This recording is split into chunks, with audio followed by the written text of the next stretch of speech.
Bonjour tout le monde, donc il est 19 h. Je vais ouvrir cette séance ordinaire du conseil municipal. Nous sommes donc le 26 septembre. Merci à vous de s'être déplacés en grand nombre. Vous savez, la participation à la démocratie, c'est le fondement de notre gouvernement, donc de notre gouvernement de proximité ici. Je suis vraiment content de vous voir en grand nombre. Ça montre que vous êtes intéressés par ce qui se passe. Merci aussi de s'être déplacé dans ce nouveau local. Vous savez, avec les événements qu'on a eus la semaine, dans la dernière semaine, il a fallu juste tourner sur un 30 sous. On a réussi à trouver cette salle. Je pense que ça convient du moins pour la séance ce soir. Donc, je demanderai aux membres présents de se présenter. Marie Desplates, conseiller au siège, numéro 1. Bruno Martel, conseiller numéro 2. Marie-Ève Boutin, conseillère numéro 3, SPV. Xavier Sanchez, conseiller numéro 4. Mylène Carrier au poste 5. Et moi-même, Étienne Brunet, donc le maire de la municipalité. On va commencer avec l'adoption de l'ordre du jour. Donc, j'aurai besoin d'un proposeur. Je propose. Parfait, merci. Est-ce qu'il y a une demande de vote? C'est adopté.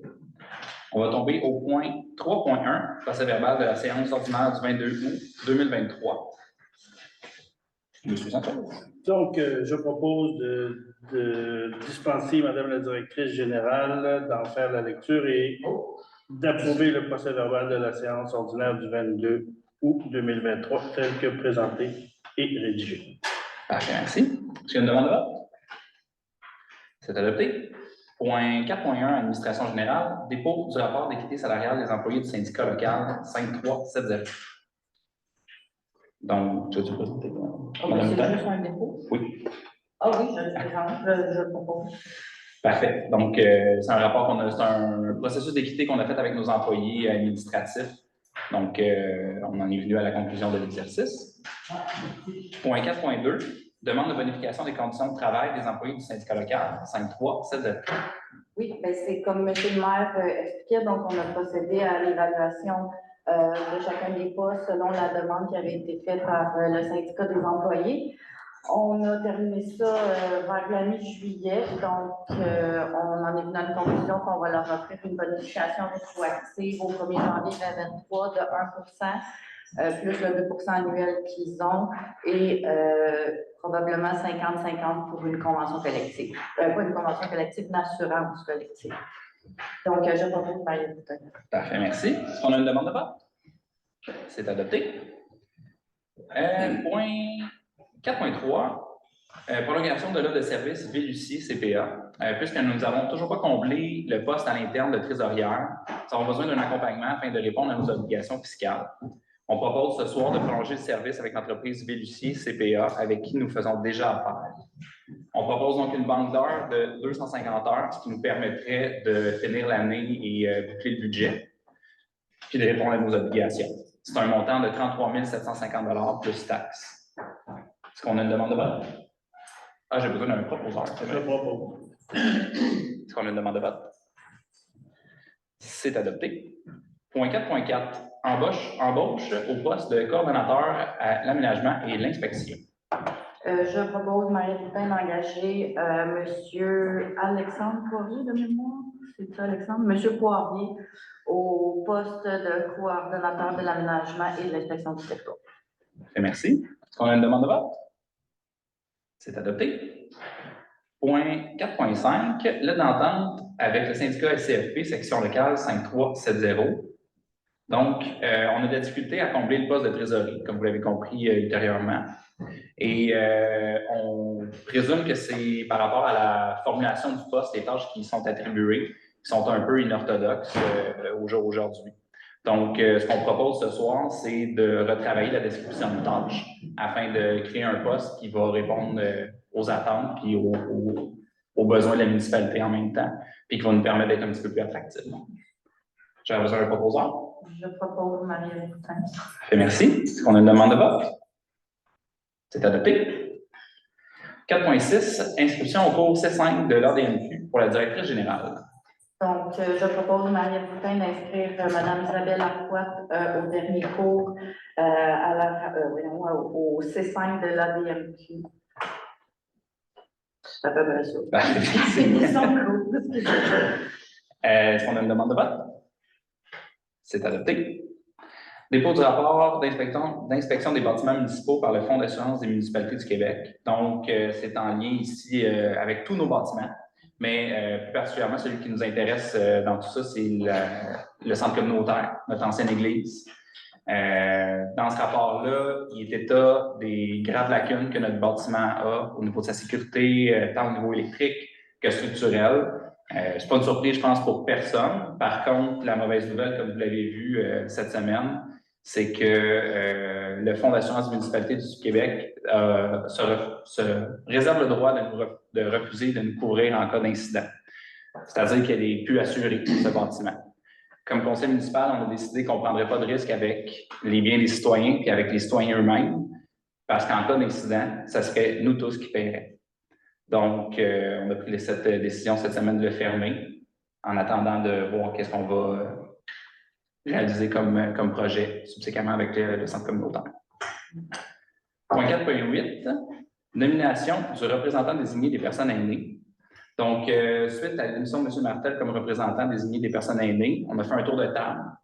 Puis, M. Xavier Sanchez s'est porté volontaire de reprendre le dossier. Donc, ce soir, je propose de la titresse dossier. J'aurais besoin d'un proposeur. Je propose Mylène Kenny. Parfait, merci. Est-ce qu'on a une demande de vote? Non. C'est adopté. Finance trésorerie 5.1, compte à payer du mois d'août 2023. Donc, j'ai pris connaissance des comptes à payer ainsi que le conseil municipal. Sur notre part, on a posé les questions qu'on avait à poser et on considère les comptes à payer. On les dépose ici ce soir, on les approuve. Donc, je propose Mylène Kenny. Parfait, merci. Est-ce qu'on a une demande de vote? C'est adopté. 5.2, dépôt de la liste des virements de postes budgétaires. C'est un dépôt. Dans le fond, en cours d'année comme ça, on a certains postes budgétaires que finalement on se rend compte qu'on n'utilisera pas, d'autres qui ont dépassé un peu le budget. Donc, on vient faire des ajustements. Il n'y a rien de drastique ici, rien de grosse surprise. C'est juste pour venir équilibrer et s'assurer que la comptabilité soit en règle. Point 5.3, le cumul d'enveloppe du fonds Région Ruralité, volet 2. Je propose, Xavier Sanchez, que la municipalité de Saint-Jacques-le-Mineur confirme son intention de cumuler son enveloppe municipale locale 2023 aux fins d'une utilisation ultérieure. Parfait, merci. Est-ce qu'on a une demande de vote? C'est adopté. 5.4, renouvellement du programme sur la taxe sur l'essence et les contributions du Québec. Monsieur Blanc. Considérant que le gouvernement du Québec et du Canada mène présentement des négociations pour le renouvellement du programme de la taxe sur l'essence et de la contribution du Québec, communément appelé la TEC, ce programme est essentiel à la réalisation de projets importants dans la communauté du Québec. Donc, on demande de conclure dès le début de l'automne une nouvelle entente fédérale provinciale pour le renouvellement du programme pour la période du 1er janvier 2024 au 31 décembre 2028. D'augmenter les sommes disponibles aux municipalités du Québec et de prévoir une hausse annuelle de l'enveloppe pour la durée de l'entente afin de couvrir l'augmentation des coûts, de n'ajouter aucune réduction de compte, obligation ou condition additionnelle aux municipalités dans l'application du programme, de permettre le financement de projets de bâtiments municipaux, des ouvrages de rétention et des quais de propriété des municipalités dans les travaux admissibles, de rendre admissibles les projets de prévention d'aménagement et de travaux d'adaptation en conséquence des changements climatiques, de transmettre une copie de cette résolution au ministre des Finances du Québec, M. Éric Girard, à la ministre des Affaires municipales du Québec, Mme André Laforêt, ainsi qu'à la vice-première ministre et ministre des Finances du Canada, l'honorable Chrystia Freeland, au ministre du Logement, de l'Infrastructure et de la Collectivité du Canada, l'honorable Shane Fraser, le ministre des Transports et du Lieutenant du Québec, l'honorable Pablo Rodriguez, et aux députés, Mesdames Brenda Chanel et Carole Mallette.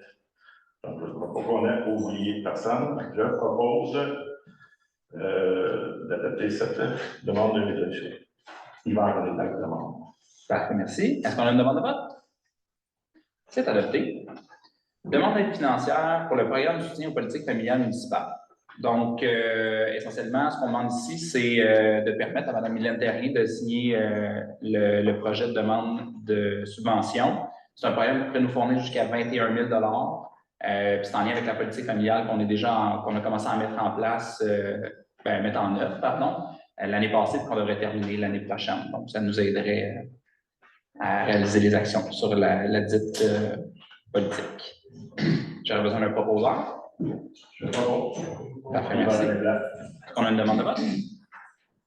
C'est adopté. Donc, on est rendu au point 6, information, services et associations. Est-ce que... Oui, bien, il y a rien quelque chose à dire. Bonsoir. Donc, suite à ce que M. le maire expliquait d'entrée de jeu, le centre communautaire n'est plus accessible. Donc, malheureusement, la friperie n'est plus accessible. On ne peut pas prendre les dons pour l'instant. On est fermé temporairement en espérant que ce soit vraiment très temporaire. Par contre, si vous connaissez quelqu'un, on est à la recherche d'un local. On sait qu'on n'aura pas aussi grand que le sous-sol de l'église, mais il faut absolument trouver quelque chose parce que c'est un service qui est c'est un service communautaire essentiel qu'on a développé. Ça apporte beaucoup à la municipalité de Saint-Jacques-le-Mineur en retombées économiques. C'est nos citoyens qui en bénéficient de l'argent qu'on fait. Nos bénévoles se donnent corps et âme dans ce projet-là. C'est des gens d'ailleurs aussi, beaucoup des environs qui viennent acheter. Donc, ce n'est pas nécessairement l'argent des Jacques-Minois qu'on redonne aux Jacques-Minois. On prend l'argent des autres villages qu'on vous la donne.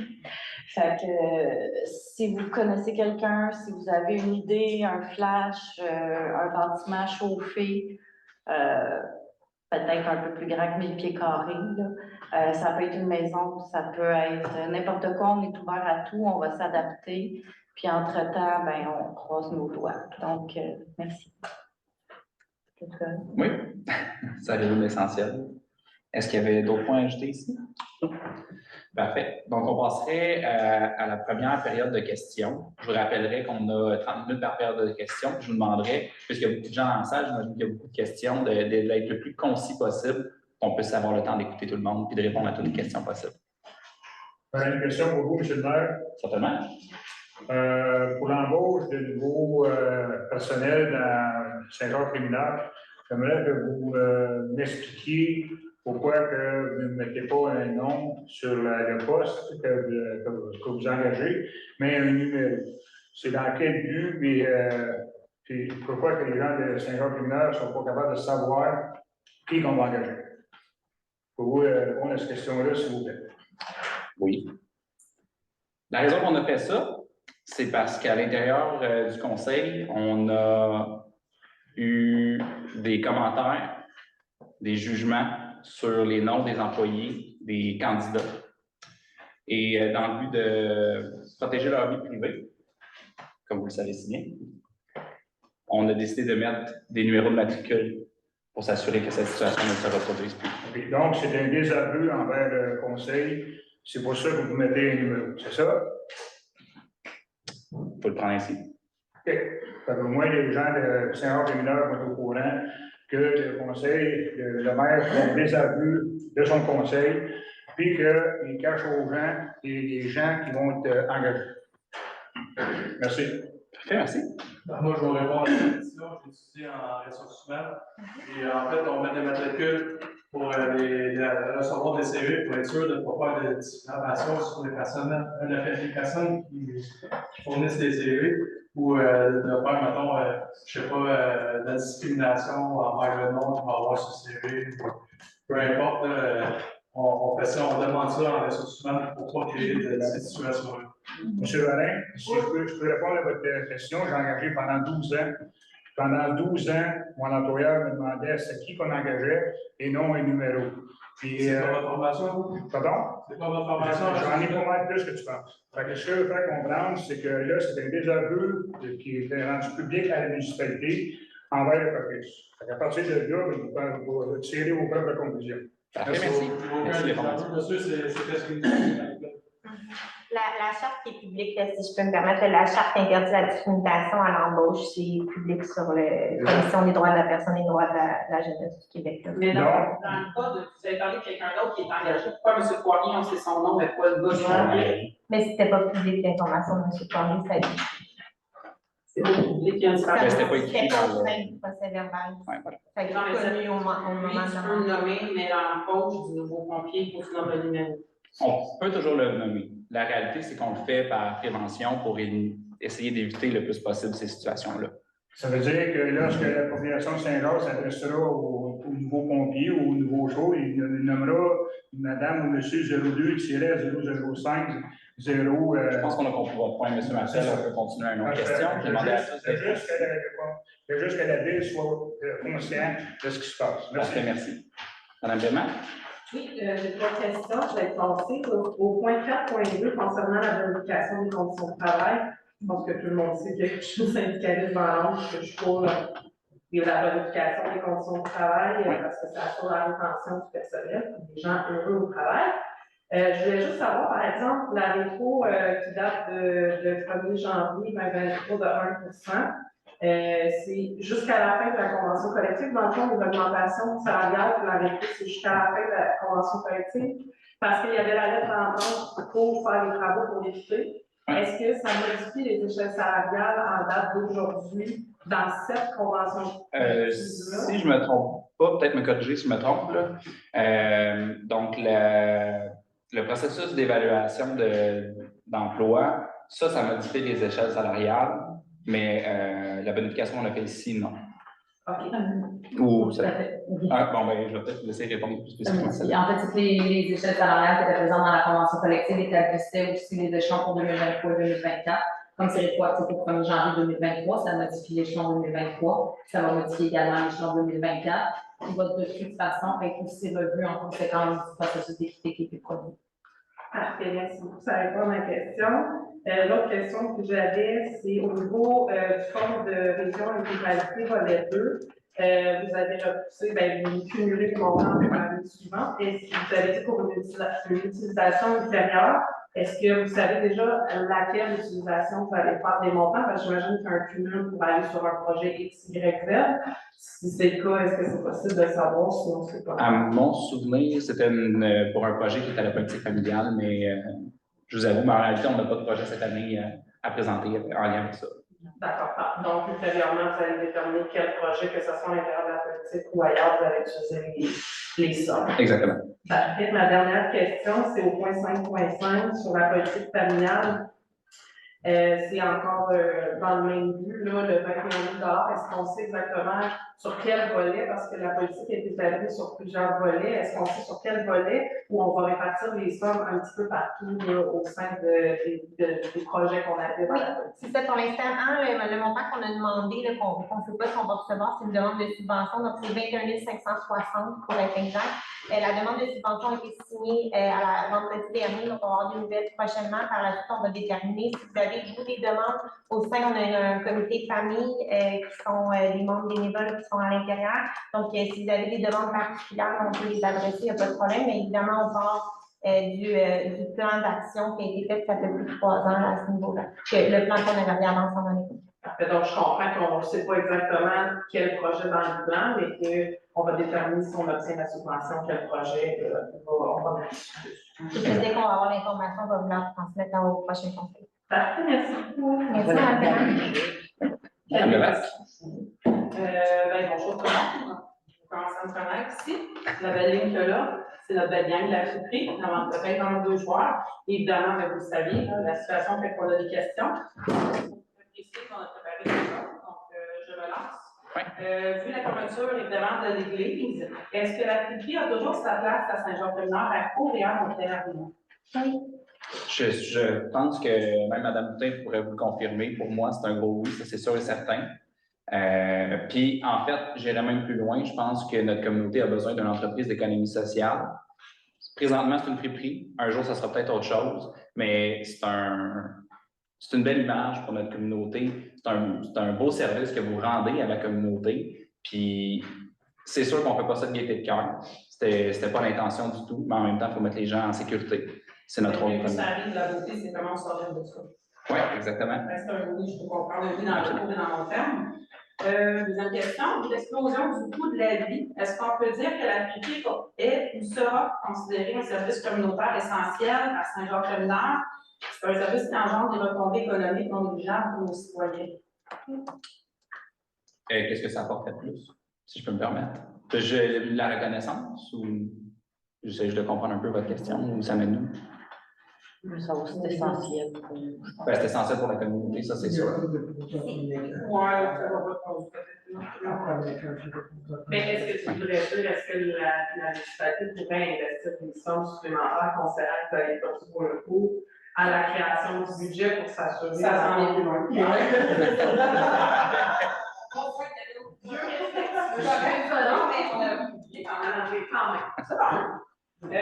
Vu l'urgence de la situation, est-ce que la municipalité serait flexible à des compromis de la réglementation temporaire pour relocaler la friperie? On ne sait pas ce qu'on a du large, on sait pas faire des compromis. Est-ce que la municipalité est prête à en faire? Je ne peux pas parler pour l'ensemble des conseillers ici. Moi, personnellement, oui. Est-ce que c'est le vote qui sera fait autour de la table? Je ne peux pas parler pour les autres. Peut-être si les autres ont besoin de répondre, Oui. vous inviterai. Moi, je Oui, c'est oui, le temps du sang.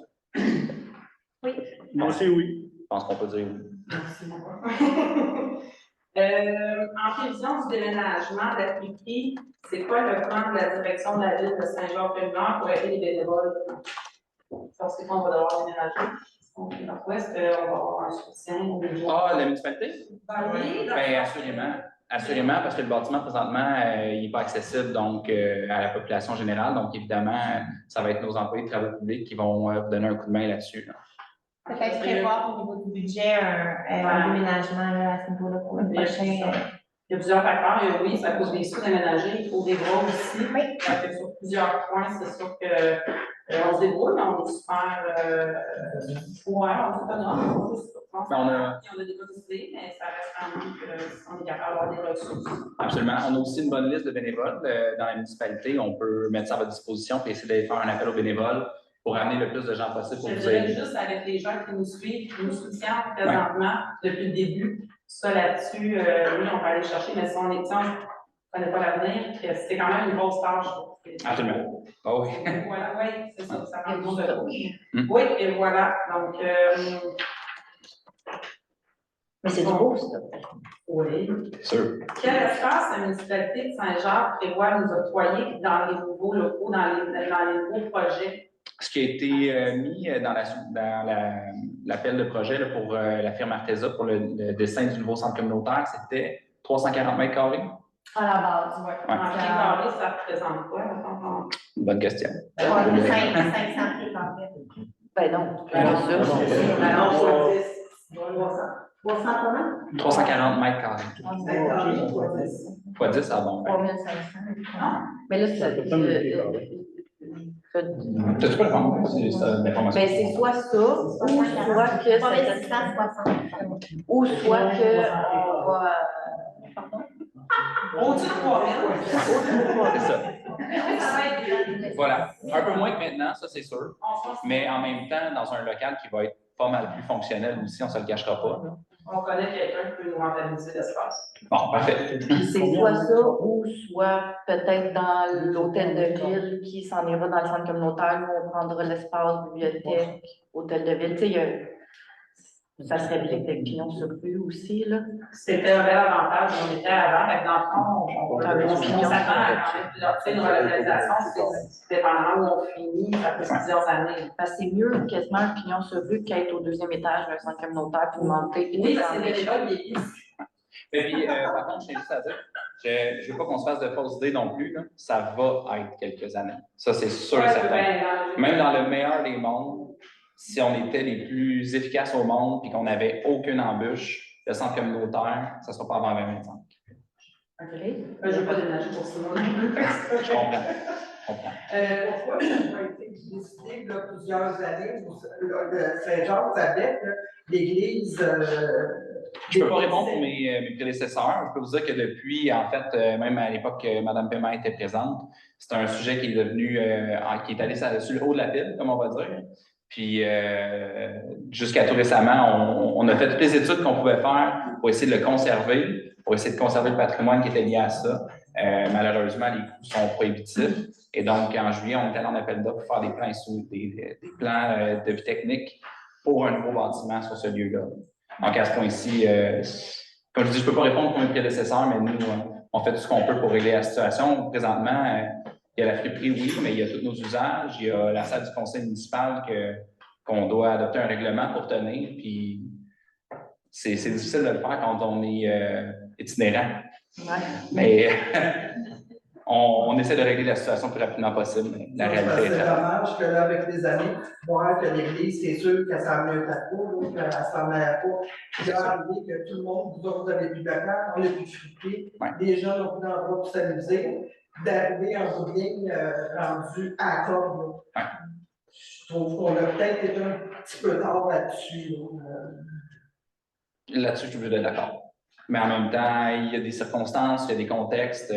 J'étais pas présent à l'époque pour prendre des décisions. Je peux pas, comme je dis, je peux pas répondre. Oui, je comprends, mais c'est juste pour mentionner mon... C'est dommage, mais on va de l'avant. On essaie de garder au moins ça, là, un horizon plus positif. Puis après ça, on va pouvoir remettre à la communauté un espace en bonne et due forme, comme on aurait toujours dû avoir. Mais en attendant, le bâtiment nous a quand même servi. Là, ça n'a pas été une dépense frivole, ça a été un espace qui nous a réunis pour mille et une raisons. Puis maintenant, je pense qu'il est juste temps d'arriver en 2023, ou 2025. C'est juste une mauvaise surprise. Voilà. Parce qu'on Je sais était posé pas, les questions étaient passées. On avait juste fait une petite conclusion dans le fond que pour la municipalité se doit reconnaître le travail, le dévouement de tous les bénévoles qui succèdent à la suite des choses. Les bénévoles demandent, dans le fond, demandent toute l'aide nécessaire provenant de la municipalité pour remettre au plus vite en marche un service qui est vraiment désiré par les citoyens qui utilisent le nécessaire. Oui, je suis entièrement d'accord. On va faire tout ce qu'on peut pour vous aider, ça c'est sûr. Notre personnel administratif est à la recherche de solutions avec le CPE, avec l'école. Qu'est-ce qu'on peut faire avec les bâtiments qu'on connaît, qui sont utilisables là, dans la communauté. Mais bon, étant vous connaissez un peu la réalité de Saint-Jacques, il n'y en a pas mille non plus. Non plus, mais quand on aura une option, j'espère qu'on sent toute l'urgence, pas dans le sens de prendre des décisions à l'heure, comme on est là, mais d'accélérer quand même quand on trouvera. On est là-dessus. On sait qu'il y a des démarches de votre côté à trouver, une question d'assurance et tout ça. J'espère que les choses vont parce que plus longtemps on est fermé, plus ça fait mal. Avec la communauté, c'est des sous qu'on perd, c'est des dons qui vont aller nouvelles, c'est des gens qui vont prendre des habitudes ailleurs. Donc, on recule, on part de loin, on a fait un beau travail, on est une commune à dépasser tout ça avec le prix du municipal. C'est une très belle reconnaissance. Donc, si on fait notre chemin, puis on faut que ça prenne quand on se croise des doigts de tout cœur, que ça ne va pas la clé dans la porte. Mais j'espère juste que de l'autre côté, quand on va arriver avec une option, on va faire, tu sais, si c'est pas réaliste, c'est pas réaliste, mais ça m'étonnerait que l'équipe pour nous, je pense qu'on va rester à la terre. J'espère que vous sentez, comme vous sentez l'urgence, que les démarches, une fois qu'on a retrouvé, aboutissent à un déménagement. Absolument. Si ça peut vous rassurer, aujourd'hui, le conseiller numéro 2, M. Martel et moi-même, on a fait des visites. On a fait au moins 10 visites pour aller voir des sites, des places, des garages, des entrepôts, des maisons. C'était pas concluant. Ouais. Tu veux nous rassurer? Mais je veux vous rassurer qu'on fait des démarches, mais que celles qui ont été faites aujourd'hui ne sont pas concluantes, sauf qu'on est en attente quand même de 2 qui pourraient être concluantes. Mais tout est une question de prix aussi. Là. On ne peut pas se permettre, même si on fait des sous, on vend des choses à 1 $. Donc, on ne peut pas payer un local à 5 000, 6 000 par mois. Il faut que ce soit aussi quelqu'un qui a du cœur, pas juste qui est à l'argent. Là, je travaille fort sur 2 dossiers, puis on verra. Je les présenterai au conseiller, à la direction, puis on fera qu'est-ce qu'on peut avec ça, puis ça va être plus petit. On va s'organiser. On était gâtés. Est-ce qu'il y avait d'autres questions? Ou est-ce que ça répond à toutes vos questions? Oui, c'est bon. Parfait.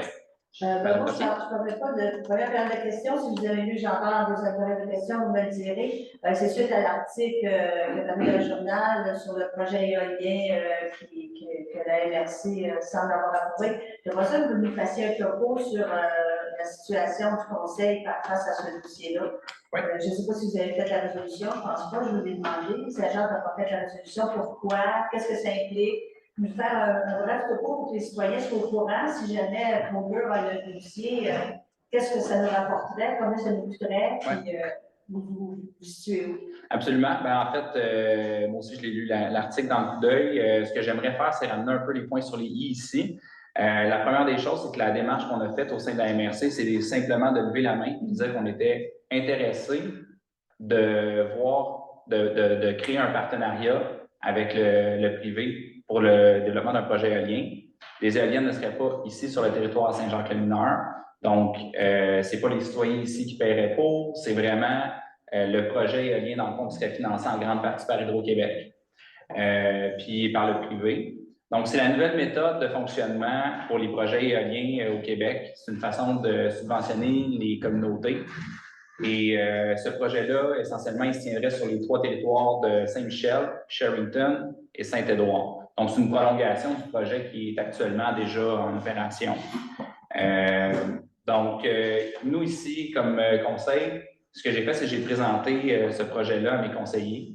Puis, essentiellement, on a tous levé la main pour dire qu'on était intéressés de voir quelles sont les modalités. Sachez qu'on a toujours l'option, à plusieurs reprises au cours du processus, de se retirer. Si ça ne nous convient pas ou si les chiffres n'ont pas de sens pour nous, on va avoir le temps de l'étudier. Sachez aussi que le projet des enveloppes vont être ouvertes en janvier. Donc, pour l'instant, on n'a pas de chiffres qu'on peut mettre sur la table. On ne peut que spéculer.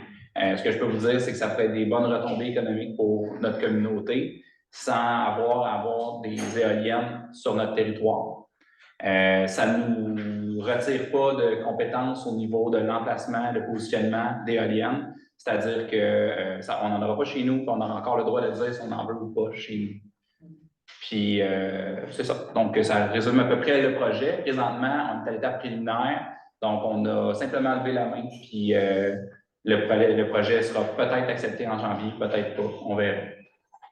Mais il y a pas d'investissement à Saint-Jean. Si jamais il est accepté et que vous embarquez, est-ce que Saint-Jean-Communard devrait avoir un investissement dans ce projet-là? En réalité, donc, ça serait la société en commandite qui est détenue par la MRC qui détiendrait des parts. Donc, il y aurait un endettement. Mais ça ne serait pas détenu par les citoyens de Saint-Jacques-le-Mineur. Ça serait détenu par l'entité de la MRC. Et oui, il y aurait un endettement, mais il n'est pas énorme. Ils vont leur donner de l'argent, on n'aura pas besoin de dépenser. C'est bien beau. C'est pas ça. C'est un modèle qui a fait ses preuves ailleurs au Québec actuellement. La totalité des projets éoliens au Québec sont rentables dès l'an 1. C'est le même genre de projet qui est sur la table maintenant. Il y a beaucoup de détails à fignoler. Puis sachez aussi que j'ai fermement l'intention de vous présenter aussi le détail de ce projet-là avant d'aller de l'avant. C'est juste que pour l'instant, il fallait lever la main et dire si on voulait ou pas éventuellement peut-être en faire partie. OK. Merci. Ça fait plaisir. Avez-vous d'autres questions? Non, pas pour l'instant. Parfait. S'il y avait quelqu'un d'autre, oui. Je sais qu'on va parler des points du IEV/PMO pour ça. Désolé pour tout le monde. Je sais qu'on va parler plus tard des points du service incendie. J'aimerais juste poser une question. Je sais que vous avez donné un mandat, vous avez le temps d'octroyer selon votre décision ce soir, octroyer un mandat à la chambre d'architecte pour avoir des plans et des soumissions pour des devis pour le plan de rénovation occasion. Je voulais savoir, parce que ce que j'ai lu dans la feuille, vous ne prenez pas de décision ce soir sur la bourse du service. Je voulais savoir que c'est quoi la prochaine étape. Si vous donnez vos plans à l'architecte, ça va être quoi? Est-ce que ça va être repoussé 1 mois, 2 mois, 3 mois? Est-ce qu'on risque d'avoir une réponse avant Noël ou on va avoir une réponse en 2024? Je l'avais mentionné quand j'ai pris le poste, puis je le réitère ce soir. Il y aura une décision qui va être prise en 2023. Le mandat qu'on propose tout à l'heure, on verra s'il est accepté, c'est d'aller faire une étude du bâtiment. Donc, le projet qu'on avait parlé, ça serait de déplacer l'hôtel de ville sur le futur centre communautaire, donc au 2e étage, et d'utiliser les locaux de l'actuel hôtel de ville pour agrandir la caserne de l'intérieur. Ça viendrait réduire les coûts drastiquement du projet. Et en plus, on a eu la bonne nouvelle que c'est un projet qui est éligible à une subvention, la subvention du PRACEM à 80%. J'ai oublié votre question. À quelle étape passer pour la décision? Ça va être au courant de l'année. Dans le fond, c'est ça. Donc, ce qu'on voulait avoir comme conseil, c'est le prix final avant de se positionner pour ne pas prendre des décisions à l'aveugle. Puis c'est pourquoi la mention, le projet est à l'heure du jour ce soir. Après les soumissions, on nous dit après le devis d'architecte, vous allez recevoir sûrement un montant d'évaluation de la rénovation. On va avoir un estimé, exact. Ça va être après ça, on nous dit qu'on va prendre la décision. Exactement. OK, parfait. Je vais avoir le temps de ça vous lire. Pour ceux qui me connaissent ou qui ne me connaissent pas, je suis aussi président de la section locale 7133, qui est la section locale des pompiers de Saint-Jean-Ténard. Puis j'ai reçu un texte d'un des membres des membres du syndicat des pompiers, un des pompiers de la municipalité. Et je vais vous lire une partie de son texte. Je voudrais juste avant que vous preniez votre décision ce soir, je sais qu'il parlait d'embauche de pompiers aussi, d'achat de 2 bunkers aussi. On ne sait pas encore votre décision. Fait que je veux juste vous dire que je reconnais l'importance de valider ces points de vue aussi. On a entendu parler, je suis aussi dans le CRT, le comité de relations de travail, qu'on vient de rencontrer une fois pour mois avec le maire, la directrice générale, mais aussi le directeur du service incendie. Puis, lors de la dernière séance de vendredi passé, on a su aussi que les membres du conseil voulaient peut-être revérifier la procédure d'embauche pour un pompier à Saint-Jean-Féminard. Moi, je trouve ça bizarre parce que vous parlez de vouloir embaucher quelqu'un, mais vous voulez jouer aussi avec la procédure d'embauche, de savoir comment avant d'embaucher quand vous avez une candidature, ça compte. Fait que je reconnais l'importance de valider ces points dans une optique de santé et sécurité lorsque la municipalité procède à l'embauche d'une ressource qu'elle devra investir temps et argent pour l'équipement très coûteux et les formations de base des individus embauchés. Ce processus jusqu'ici n'est jamais utilisé par la municipalité pour procéder à l'embauche de son personnel au service incendie semble soudainement une priorité qui se doit occasionner des délais pour la mise en place d'une embauche. Chaque jour qui passe, l'essoufflement de votre personnel au service incendie occasionne son lot de défis, de fatigue, de stress et d'épuisement professionnel, non seulement dans leur emploi à la municipalité, mais dans leur activité quotidienne, telle que leur emploi principal, leur vie de famille, leur vie sociale et leurs études. De plus, je vous rappelle que dans la convention collective avec le service incendie, on prévoit une période de formation d'1 an qui permet d'évaluer le candidat et de mettre fin à son lien d'emploi avec le réseau. Rappel du fait qu'il n'y a eu que 3 candidatures reçues depuis le lancement de la campagne de recrutement au printemps 2022. On s'entend qu'en 1 an et demi, on a reçu 3 candidatures. Que la municipalité devait seulement, pour l'embauche, devrait seulement débourser une somme d'environ 600 $ qui est déjà budgétée dans le budget du service incendie pour rendre la nouvelle ressource, le nouveau pompier, 100% fonctionnel à toutes les activités de la caserne 33, allégeant ainsi le fardeau de la tâche sur le personnel pompier et le temps que le conseil statue sur l'avenir des opérations et du service de sécurité incendie et premier répondant de Saint-Jean-Féminard. Je vous rappelle que les membres du conseil se doivent de prendre des mesures nécessaires pour protéger la santé, la sécurité, l'intégrité physique et psychique de ses employés. Je voulais juste vous tenir au courant, comme quoi que présentement ici, vous avez au-dessus de 50% du service incendie qui est là ce soir pour écouter vos réponses. Je ne veux pas mettre de stress à personne, je veux juste vous dire que nous, ça nous tient à cœur. Les membres ici du service incendie aussi, ça tient à cœur. On voit une ressource, on voit un petit drapeau qui lève au vent, qu'il y a quelqu'un qui va venir nous aider. J'espère juste que vous allez vouloir l'accepter et de l'embarquer.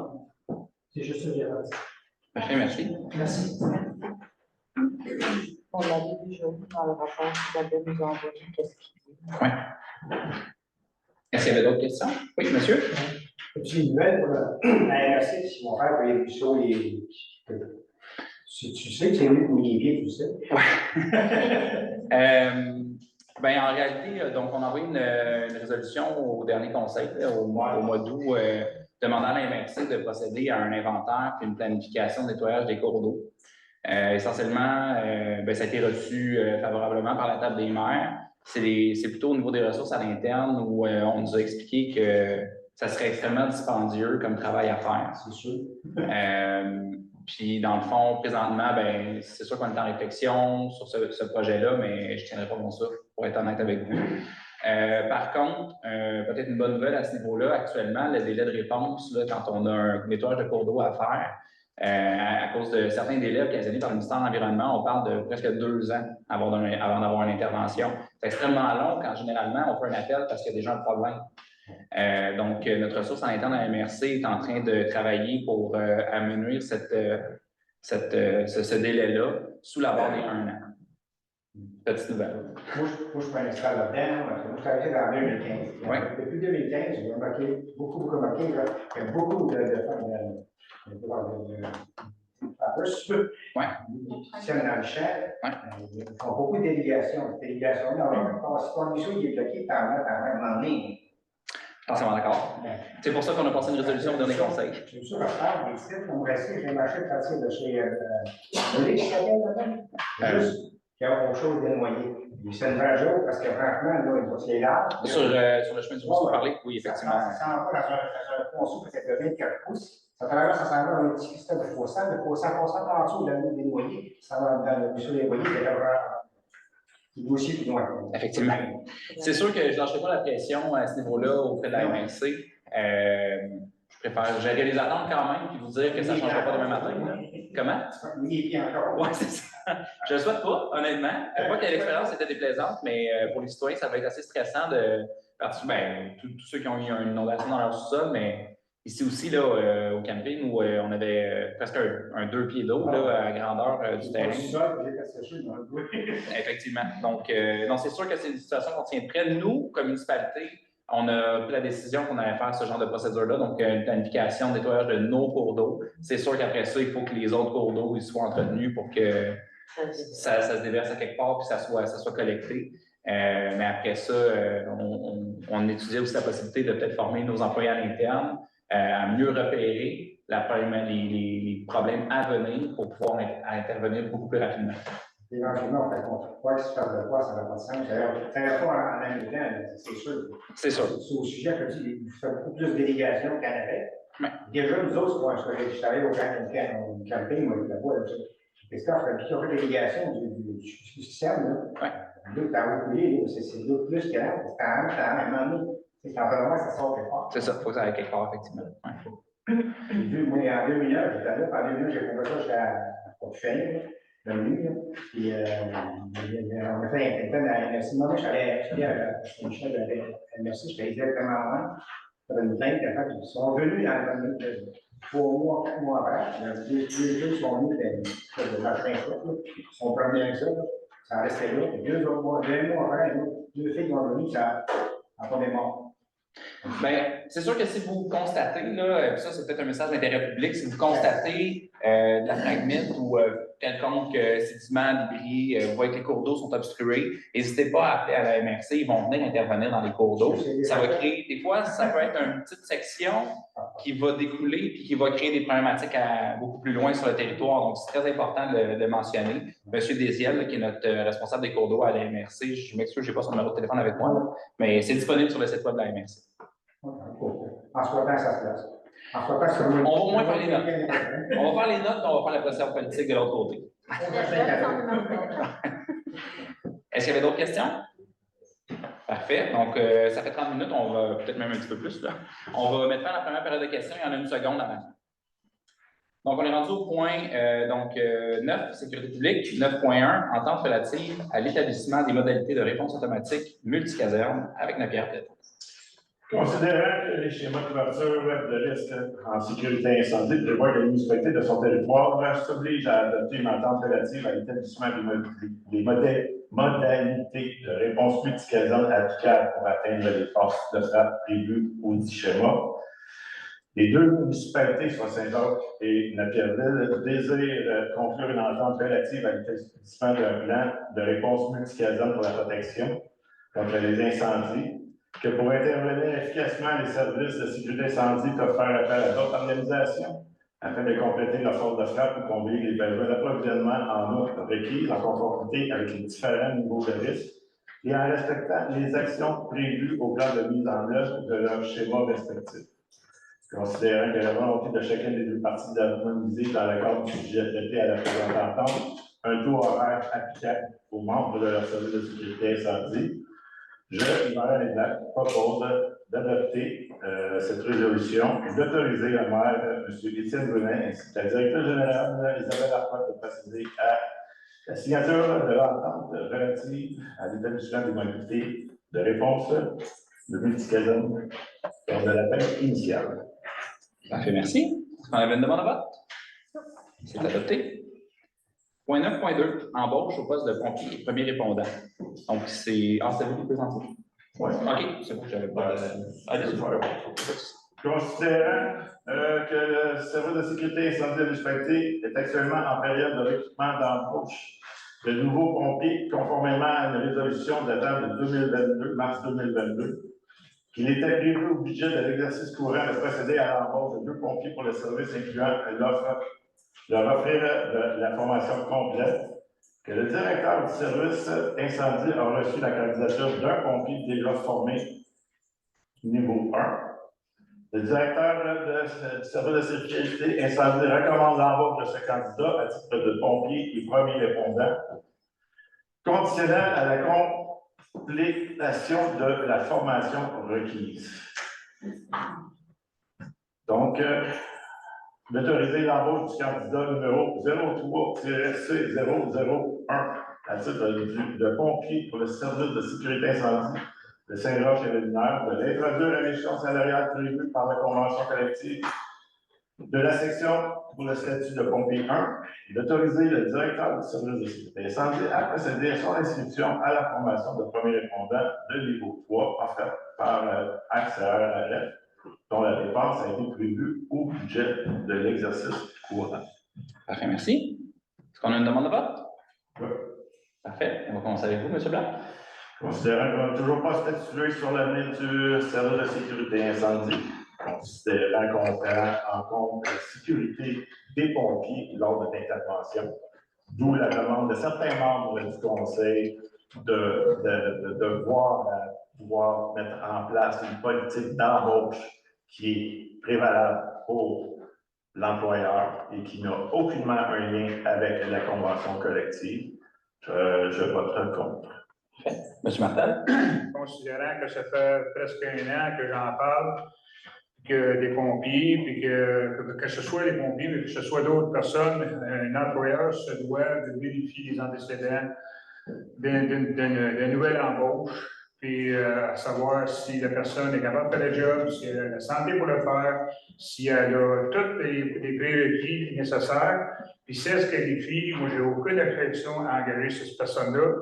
Ça fait presque 1 an que j'en parle, que je m'étouffe à en parler. Et là, aujourd'hui, on est rendu aujourd'hui, on en parle encore. Donc, je vote contre. Parfait. Mme Tain? Pour. M. Sanchez? Pour. Mme Terrien? Parfait. C'est adopté. 9.3. Achat de 2 bunkers pour le service de sécurité incendie. M. Bach.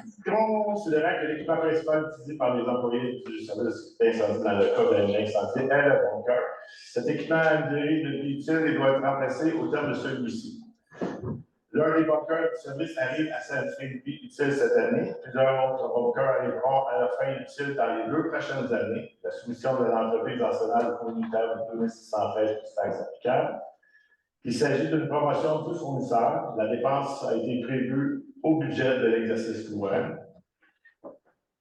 Il est demandé d'autoriser le directeur du service d'incendie de procéder à l'achat de 2 équipements de type bunker ou unitaire mentionnés, applicables, conformément à la solution numéro 6930 de l'Arsenal, jointe en pièce justificative de la séance pour en faire partie intégrante.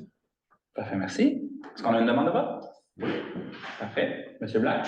Considérant qu'on n'a toujours pas statué dans l'avenir du service incendie, je ne vois pas l'intérêt qu'on investisse à l'intérieur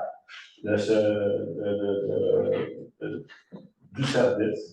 Considérant qu'on avait eu une rencontre avec le comité de la sécurité publique, que les équipements, qu'il avait tous les équipements nécessaires, le temps qu'on puisse statuer sur l'avenir du service incendie, je vote contre. Parfait. M. Martel? Je vote contre. Contre. Sanchez. Mme Terrien? Considérant qu'en tant qu'employeur, nous devons assurer la sécurité et la responsabilité civile de nos citoyens et de nos employés, je vote pour les bunkers. Parfait. Je vais utiliser mon droit de veto puis voter ici. Donc, on va avoir une égalité. On va rapporter le point à la prochaine séance. 9.4, mandat à la firme STA Architecte pour des services professionnels en architecture pour le projet de mise aux normes d'un casino incendie. M. Bach, vous vous présentez? Oui. Le conseiller de la municipalité souhaite mettre aux normes de santé et sécurité au travail la caserne incendie. Cette démarche nécessite un réaménagement de la caserne actuelle et d'une partie des bureaux municipaux. Ce projet requiert le service d'un architecte. Donc, la firme Contextité, qui a obtenu le contrat d'accompagnement professionnel pour le projet, a déjà travaillé avec l'entreprise STA Architecte sur un projet similaire avec une municipalité voisine. L'offre de service pour ces services professionnels en architecture, incluant la phase 1, le relevé, le pré-projet, les esquisses préliminaires, l'estimé budgétaire et la modélisation 3D au montant de 10 000 plus taxes. Le conseil souhaite obtenir des estimations budgétaires du projet avant de prendre une décision finale sur l'avenir du service incendie. Donc, je propose, Yvan Allée-Black, d'accepter l'offre de service de l'entreprise STA Architecte au montant de 10 000 pour la phase 1, afin qu'on puisse prendre position sur l'avenir du service d'incendie. Parfait, merci. Est-ce qu'on a une demande de vote? C'est adopté. Travaux publics 10.1. Acceptation provisoire des travaux de stabilisation de la berge et de réfection de ponceau sur la route Édouard VII. Je propose, Xavier Sanchez, l'acceptation provisoire des travaux de stabilisation de berge et de réfection de ponceau sur le territoire réalisés à l'été 2023 et d'autoriser la directrice générale, Mme Isabelle Arquette, à procéder à la signature du certificat de réception provisoire. Parfait, merci. On a une demande de vote? C'est adopté. 10.2. Acceptation définitive des travaux sur le rang du coteau. Monsieur Sanchez. Je, Xavier Sanchez, propose l'acceptation définitive des travaux de réfection sur le rang du coteau réalisés à l'automne de 2021 et d'autoriser la directrice générale, Mme Isabelle Arquette, à procéder à la signature du certificat de réception définitif. Parfait, merci. Est-ce qu'on a une demande de vote? C'est adopté. 10.3. Offre de service pour la réalisation des études pédologiques et géotechniques des travaux de réfection des ponceaux et des rangs Saint-Philippe-Nord et Saint-Marc. Monsieur Martin.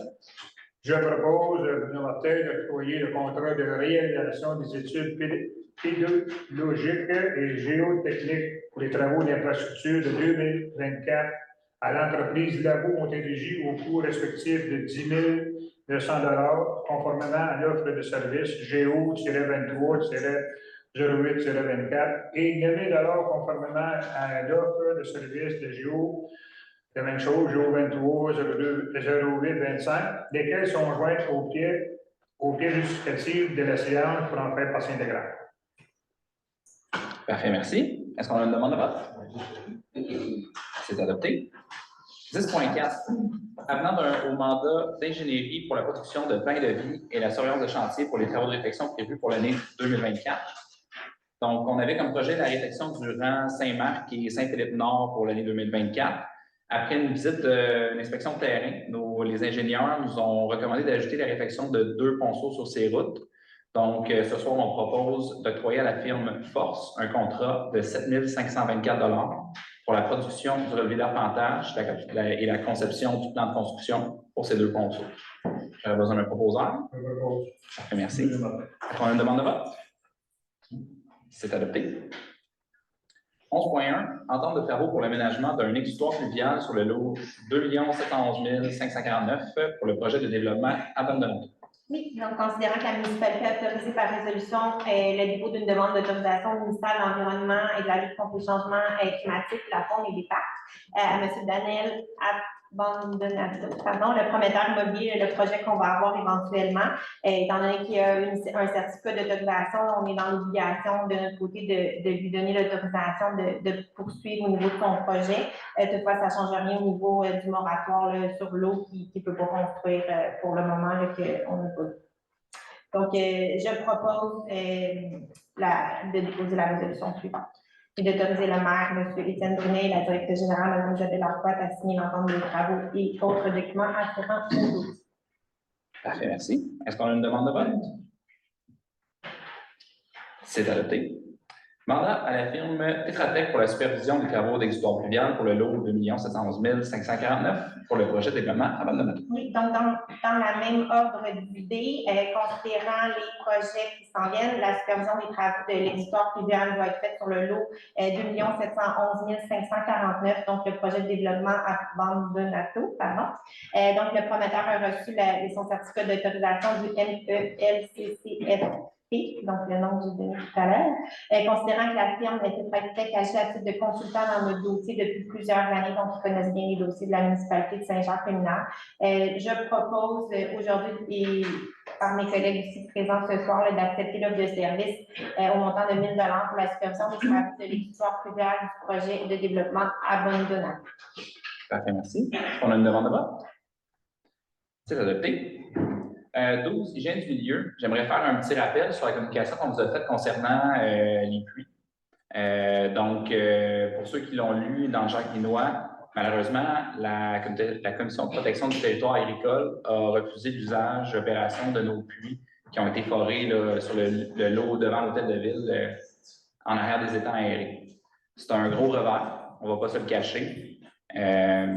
C'est définitivement pas la solution souhaitable. Mais on ne peut qu'accepter la situation et essayer d'aller de l'avant. Notre objectif principal, ça restera toujours de régler la problématique le plus rapidement possible. On est à étudier présentement plusieurs solutions. Entre autres, on évalue la possibilité de transformer le pésomètre, qui est un puits d'observation, pour le puits actuel qu'on exploite, qui serait une sorte de band-aid, si on veut, sur la situation. Je ne pense pas que ça... On n'a pas l'intention que cet ouvrage-là vienne régler la question du moratoire de construction, mais on a l'espoir qu'il puisse alléger un peu la pression sur les citoyens qui sont déjà établis ici à Saint-Jacques. On évalue aussi la connexion avec des plus grandes municipalités comme la ville de Candiac qui dessert Saint-Philippe en eau potable. Ça a déjà été une discussion sur la table. Ça pourrait nous aider grandement. On n'a pas de détails. On est pour parler avec les municipalités. Puis finalement, on est en train d'évaluer la possibilité de creuser des puits sur d'autres terrains qui appartiennent à la ville, qui se situent en zone blanche. Ça nous éviterait d'avoir à demander une autre demande d'exclusion à la Commission de protection du territoire agricole. Et dans le fond, ça nous permettrait d'agir beaucoup plus rapidement. Donc, on attend des soumissions avant qu'à la prochaine séance, donc au mois d'octobre. On va être capable de vous soumettre là, des soumissions pour des études hydrogéologiques, puis une analyse de capacité du pésomètre du puits de P1. Je reviendrai à votre question à la prochaine période de questions, si ça vous convient. Donc, ça fait le tour pour ça. On est rendu à 15.1. Demande de don de l'Association de la relève agricole de la Montérégie-Ouest. Oui, Peux-tu skipper 13? Oui, il n'y a rien. C'est ça. 13 et 14, pardon, il n'y a rien. On est rendu à 15. Oui, 15.1. Dans le fond, je, Marie-Ève Boutin, propose en mon nom, au nom du conseil, de faire un don de 100 $ à l'Amaro pour un souper bénéfice, le festin des récoltes au centre communautaire de Saint-Michel le 25 novembre prochain. L'événement vise à ramasser des sommes pour financer des activités de la relève agricole de la Montérégie-Ouest. Parfait, merci. Est-ce qu'on avait une demande de vote? Parfait. Donc, on est rendu à la deuxième période de questions. J'avais madame qui avait levé la main plus tôt. Et puis, ils ont coûté combien? À date? Oui. On n'est pas loin de 500 000, mais c'est entièrement financé par le programme de subvention de la TEC à l'heure actuelle. Donc, il y a rien qui est sorti des poches des citoyens. Madame Pema avait levé la main. On va y aller de la droite à la gauche. J'ai une question et quelques commentaires. Ma première question touche le point 9.1, sécurité publique, l'ensemble relative aux modalités de réponse automatique avec Nathalie. Je voudrais juste savoir, cette nouvelle entente qui a été signée ou qui va être signée avec Nathalie, est-ce qu'elle règle les enjeux de facturation qu'il y avait avec Nathalie antérieurement? Absolument. On a eu une proposition beaucoup plus intéressante puis qui répond au schéma de couverture également. Parfait, merci beaucoup. Concernant le point 9, au niveau des commentaires, je les énote avec beaucoup de respect pour avoir été élus et avoir été assis en avant. Je suis un peu surprise ce soir que certains membres du conseil refusent l'embauche d'un pompier. C'est directement en lien avec la résolution qui avait été prise en 2022 d'assurer, le temps que les décisions se prennent, la continuité du service et d'aider nos pompiers qui sont en place à souffler, comme M. Claude vient de l'exprimer si bien tantôt. C'est également énormément en ligne avec la loi sur la santé des services sociaux, au niveau de l'article 12, entre autres, de la loi, qui vient obliger les employeurs à assurer la santé et l'intégrité psychologique et physique de ces travailleurs. Donc, si on a des travailleurs qui émettent des commentaires à l'effet de souffrance, de charge de travail qui est lourde, et donc, j'estime très respectueusement qu'ils ont le droit d'avoir le support nécessaire pour assurer les services au sein de la communauté. Également, je suis surprise qu'on leur refuse l'embauche de docteurs, alors que c'est des outils nécessaires à leur travail. Bien que je comprenne que la décision n'est pas prise, il avait été décidé par ce conseil de s'assurer que les outils et le personnel nécessaire soient donnés aux pompiers en attendant que la décision difficile du service des incendies soit prise. Donc, aux gens assis ici ce soir, je demanderais, quand vous allez reconsidérer la question entre autres des auditeurs, que ça soit pris en considération le commentaire que j'ai fait ce soir. Maintenant, au niveau des puits, j'ai été très déçue de la décision de la CDPAQ. Je pense que les conseils antérieurs qui ont mis les efforts et l'énergie nécessaire dans ce dossier-là, en incluant Mme la directrice générale, c'est un revers qui est extrêmement difficile considérant tous les efforts qui ont été mis parce que pour avoir repris la relève de ce dossier-là, c'est un dossier qui n'est pas facile. Et quand il y aura des audiences publiques, parce qu'il y en aura sur la révision de cette loi-là de la commission, je vais certainement aller m'asseoir dans la salle pour leur faire savoir qu'au niveau, je ne comprends pas que des aménagements ne peuvent pas être faits pour assurer la sécurité des citoyens. Alors, M. le maire, si jamais vous allez vous asseoir à ces audiences publiques-là, je vous garantis mon appui pour essayer de faire changer les choses. C'est sûr qu'on est très déçus, mais comme Mme Marcotte l'a dit, je comprends que les sommes qui avaient été investies jusqu'à maintenant ne sortent pas directement de la poche des citoyens, mais les délais engendrés par cette décision-là sont faramineux et sont inconcevables. Absolument. Puis je sais qu'on peut contester au niveau du tribunal administratif, mais cette décision-là est une décision qui est difficile parce qu'elle engendre énormément de coûts. Et rendu à l'étape qu'on est rendu, souvent, c'est une étape qui est inutile. Alors, je pense que les énergies du conseil, sûrement vous l'avez déjà évalué, mais vont être d'essayer de trouver des pistes de solutions rapidement pour la suite des choses. Finalement, je n'ai pas retrouvé au point correspondance la lettre que j'ai déposée en mon nom et au nom des citoyens qui utilisent le parc caché. C'est très léger comme sujet, mais je vais quand même le faire. Je sais que la ville, présentement, a beaucoup de priorités autres que le parc caché, la friperie, les puits, l'église, probablement qu'il va falloir reconstruire notre centre communautaire. Donc, moi, je voulais juste vous dire que j'ai déposé une lettre avec des demandes des citoyens du parc caché pour certaines améliorations dans l'aménagement des lieux. Je sais que la période budgétaire s'en vient, vous avez des choix difficiles à faire. Vous comprendrez que je voulais venir vous l'expliquer, mais que le listing qu'on a fait tous ensemble, c'est exhaustif, mais c'est pas obligatoire de tout mettre. Mais si jamais vous êtes capable de nous installer une petite poubelle permanente qui ne casse pas avec le fret de l'hiver, puis un petit, mettons, un petit distributeur de sacs à caca, on serait bien content en 2024 avec ça. Je sais que Mathias chez Rington ont installé des hauts parcs-chiens avec plein d'aménagements. Il y a des choses aussi qu'on a vues qui sont gratuites, qui peuvent être faites avec l'aide des agriculteurs avec d'autres installations de pneus. Que je voulais juste vous dire. Ils ont tout donné à garde de vue. Sûrement qu'il va en avoir un qui vont utiliser, là. Va t'en donner, Donc, je voulais vous dire que si vous êtes capable de considérer peut-être 2 ou 3 petites choses de nos demandes, ça serait apprécié, mais je peux comprendre que des urgences au sein de la municipalité. Puis une dernière chose, à titre très personnel, si jamais vous pouvez remettre des fleurs l'année prochaine, l'ancienne mairesse serait bien heureuse parce qu'elle marche 2 ou 3 fois par jour dans son village et à la barre. Je trouve qu'on y a mis beaucoup d'amour dans les dernières années, puis j'apprécie ça.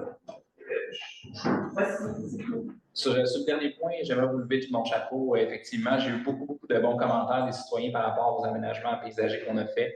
Le service d'horticulture qu'on partage conjointement avec la municipalité de Saint-Philippe, c'est grandement apprécié. On en parlait justement à la dernière rencontre entre conseillers. C'est une belle image pour notre municipalité. C'est un petit quelque chose qui fait qu'au moins, on a quelque chose à être fiers. On n'a peut-être pas de centre communautaire, mais on a des belles fleurs. Pour revenir à votre lettre, Mme Paiement, la lettre a été distribuée à l'ensemble des conseillers, incluant ceux qui ne sont pas présents ce soir. Là. On l'avait remis par courriel. C'est des choses qui sont prises en considération, au même titre que, comme je vous ai répondu, Mme Levac, cette semaine, là, pour le parc de Bâle. Des filets protecteurs, la piste d'avertissement. C'est tous des projets qu'on a mis dans notre liste de souhaits pour le prochain budget, puis qu'on va analyser. C'est sûr qu'à quelque part, il va falloir faire des coupures, on ne peut pas tout faire, mais au moins, on aura tous les projets sur la table, puis on pourra après ça décider ceux qu'on fait en 2024. Merci beaucoup pour votre écoute. Ça vous? Excusez-moi. Ouais, c'est ça. Monsieur avait levé la main avant.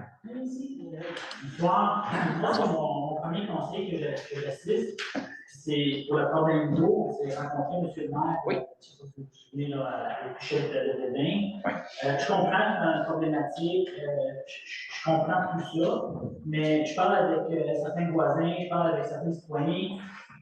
Je commence à sentir les citoyens tannés de ce problème-là. On est tannés des restrictions, on est tannés de l'eau jaune, on est tannés du moratoire. Ça fait 2 ans et demi que ça perdure. Puis là, on a des rapports de la CPTAC, puis une analyse, puis un hydrogéologue, une analyse de ci, puis une autre étude, puis on va refaire une autre étude, on va faire un autre puits, puis on va faire une autre étude. Les citoyens sont tannés. Je comprends qu'on a une problématique. Je comprends. Sauf que je parle avec des citoyens, puis on commence à être à bout de nerfs. Il faut que ça se règle rapidement. Il faut que le moratoire soit levé, soit allégé pour les gens qui puissent construire. Ça va de soi. Monsieur le maire, ici, qui est les conseillers, ça va de soi. C'est des retombées économiques pour la ville, pour la municipalité, pardon. C'est des retombées économiques importantes. On est en train de laisser de l'argent sur la table parce que là, on a un problème d'eau. On pourrait prendre cet argent-là et l'investir dans justement une friperie, pour le service d'incendie, pour un paquet d'autres choses. Ma question, c'est que est-ce qu'on peut avoir une lueur d'espoir que ce moratoire-là puisse être levé en 2024, au printemps 2024, parce que, est-ce que je sache, là, puis je parle pour ma paroisse, parce que je suis propriétaire d'un terrain et j'attends de me faire construire, puis je ne peux pas avoir du moratoire, puis est-ce que je sache, on est 2 citoyens, il y a moi et Francis Auger, puis je parle à son nom parce que j'ai eu son autorisation par l'écrit, qu'on est prêt à se faire construire actuellement. À l'heure actuelle, s'il n'y avait pas de moratoire, là, je demanderais à venir à la ville pour me faire construire. On est 2 personnes. Je ne sais pas si 2 foyers de plus créent une grosse différence. Je sais que j'ai lu le rapport de la CPTAC en passant.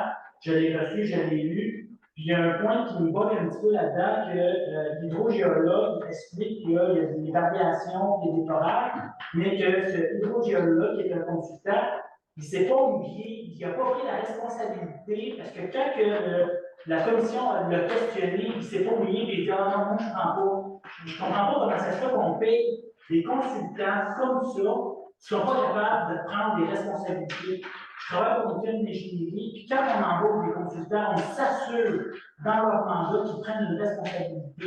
Il faut qu'il y ait quelqu'un qui mette sa tête sur le bûcher. Puis à ce moment, on est en train d'embaucher des études, puis on paye des études, puis des ci, puis des ça, puis des puits d'observation. Puis là, ça ne règle pas. Ça fait 2 ans et demi. 2 ans et demi, les gens sont tannés, monsieur le maire. On est tannés. Je sais que vous le savez, et je suis en tout respect. Il faut que ça bouge, il faut que ça bouge rapidement. Là, on n'est plus rendu à mettre les bouchées doubles, on est rendu à mettre les bouchées quadruples. Parce que il faut régler ce problème-là. Je sais qu'il y a d'autres enjeux. Le service incendie aussi, je trouve ça hyper important. D'ailleurs, je ne comprends pas pourquoi que le service incendie est tout un autre sujet, qui n'a pas été statué. C'est un service hyper essentiel. Moi, je me suis laissé là, il y a quelques années, si ce n'était pas de eux, je ne sais pas où je suis, parce qu'ils m'ont rendu ça, c'est un autre sujet. Mon point ce soir, c'est vraiment en haut. Il faut que ça se règle. Il faut que, au printemps 2024, qu'il y ait au moins un emploi d'alléger pour les citoyens qui ont un terrain avant d'autoriser des projets de guerre en l'eau et des gros projets de forêt qui passent pas. Ça, je peux comprendre que c'est des 50-60 je peux comprendre ça. Mais je vais commencer par vous donner la triste nouvelle tout de suite. Ça ne sera pas en 2024. Ça, c'est une garantie que je vous donne. Si on avait eu l'autorisation de la CPTAQ, ça aurait été réaliste comme échéancier. Malheureusement, on recommence à peu près à zéro aujourd'hui. Mais vous avez mentionné qu'on a des terrains, que la municipalité a des terrains, oui, et qu'on n'a pas besoin de passer par la commission, on a juste besoin de... C'est une possibilité, ça ne veut pas nécessairement dire que dans ces terrains-là, il y aura des débits journaliers suffisants pour approvisionner le village. Donc, pour revenir un peu à l'hydrogéologue lors de l'audience avec la CPTAQ, c'est vrai qu'il ne s'est pas mouillé, mais c'est parce qu'aussi le mandat qui lui a été octroyé ne lui permettait pas de se mouiller. C'est-à-dire que s'il avait réalisé une étude par VLF, oui, c'est bien ça, il aurait pu nous cibler toutes les zones, cartographier, si vous voulez, le sous-sol de notre municipalité. Mais étant donné que c'est extrêmement dispendieux, ce n'est pas l'option qui a été retenue. Donc, on est allé avec des puits d'observation qui nous ont permis de localiser une région générale où il y aurait suffisamment d'eau. Dans le souci d'essayer d'avoir le plus petit impact aussi sur le milieu agricole, puisque c'est un critère très important au niveau de l'évaluation avec la CPTAQ, on a tenté de rester à l'intérieur de notre bande de terrain pour éviter toutes sortes de choses comme de l'expropriation, de l'impact négatif sur les milieux en culture, j'en passe. Malheureusement, ce qui est arrivé entre-temps, c'est que nos ouvrages actuellement, ils répondent aux normes de 2021, c'est-à-dire avec un aire de protection de 30 mètres. Mais entre-temps, il y a eu des modifications réglementaires qui ont amené l'aire de protection des puits où on souhaitait opérer à 100 mètres. C'est un impact de presque 2 hectares sur la terre agricole avoisinante et c'est ça que la CPTAQ a jugé trop important pour pouvoir nous permettre d'utiliser ces puits-là comme source d'eau potable. Donc là, vous avez mentionné que une option à court ou moyen terme, c'est de remplacer le puits d'observation qu'on a actuellement à côté de notre puits actuel, oui, pour le transformer en puits en espérant que ça va augmenter le débit. Bien, essentiellement, ça permettrait aux puits qu'on a actuellement qui fonctionnent 24/24 sans avoir de période de recharge suffisante. Ça lui permettrait de se reposer un peu parce que dans le fond, les failles souterraines ne produisent pas en continu. Il faut laisser l'eau se réaccumuler dans les pochettes d'eau souterraine. Donc, avec un second ouvrage, on pourrait venir donner ce répit-là, puis on aurait moins de problématiques d'approvisionnement, moins de risques de colmatage aussi. Mais c'est un band-aid, comme j'expliquais tantôt. Ce n'est pas la solution à long terme parce qu'essentiellement, depuis l'observation, il observe le P1, fait qu'il est à côté.